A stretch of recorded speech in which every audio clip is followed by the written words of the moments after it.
Most people don't get the financial outcomes they want because they were never taught how those results are actually created. Here is a principle we must understand if we hope to have success with money. Outcomes are the direct result of inputs. By inputs, I mean the decisions we make with money, the habits we form around it, and who we allow to take responsibility for it. I'm Papa Charlie. School's in session. It's said that if you want to be successful at something, find a person who's already done it and learn from them.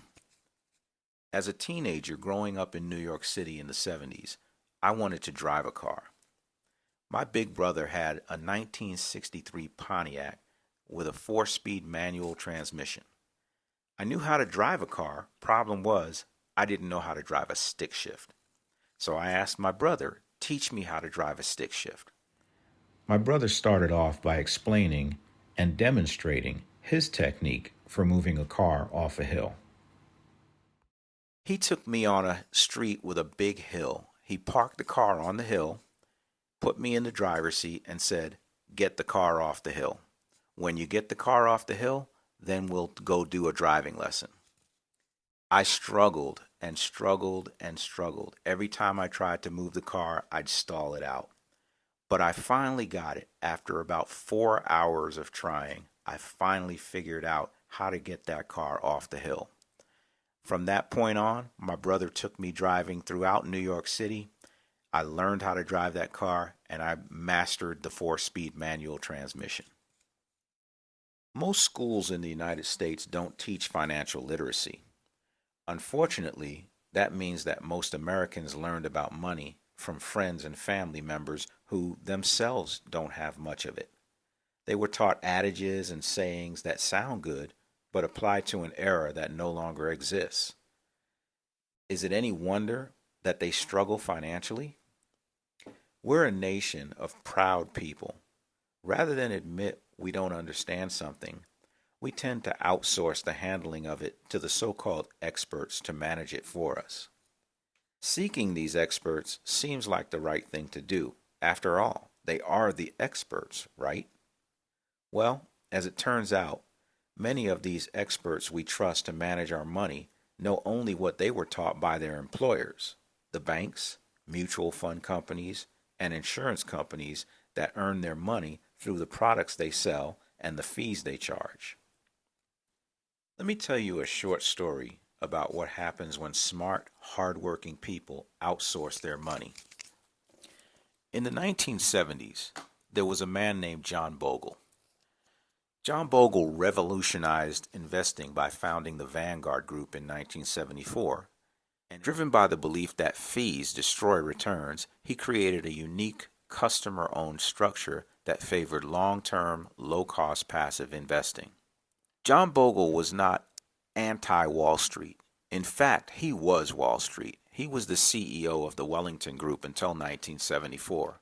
While working in the Wall Street financial industry, John Bogle asked himself a question. If the market earns a return, where does the rest of the money go? What he discovered wasn't scandalous. It wasn't illegal. In fact, it was normal. Money was being siphoned off little by little through fees, expenses, turnover, and complexity. No single charge felt outrageous. There was no criminal activity going on. It was all perfectly legal. But together, they quietly rewarded the system, whether the investor won or lost. And here's the part that matters for this story. The people paying these fees didn't understand how the system worked. They had outsourced responsibility, but they were still accountable for the results. They trusted statements that they didn't even read, strategies they didn't understand, and professionals whose incentives were invisible to them. And because nothing ever felt wrong in a single year, they never questioned it until decades later. What Bogle really exposed was a dangerous assumption. If someone else is handling my money, I don't need to understand it.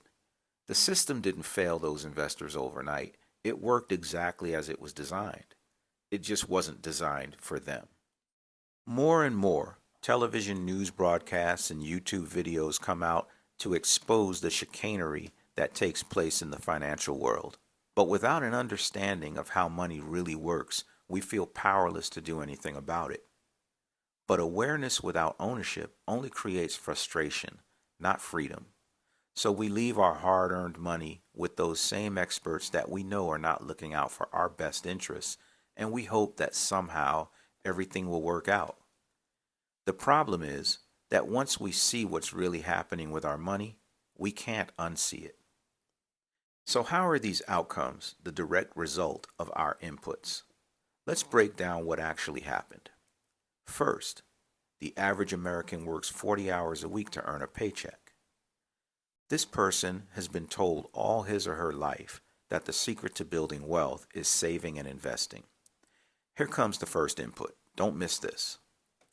This person's input is most likely to blindly contribute to their company's sponsored 401k without so much as reading the brochures and handouts they were given by the mutual fund company rep. This is the beginning of outsourcing responsibility for their money, and it only continues from there, because taking ownership of one's outcomes requires taking responsibility for one's inputs. I'm Papa Charlie. Class dismissed.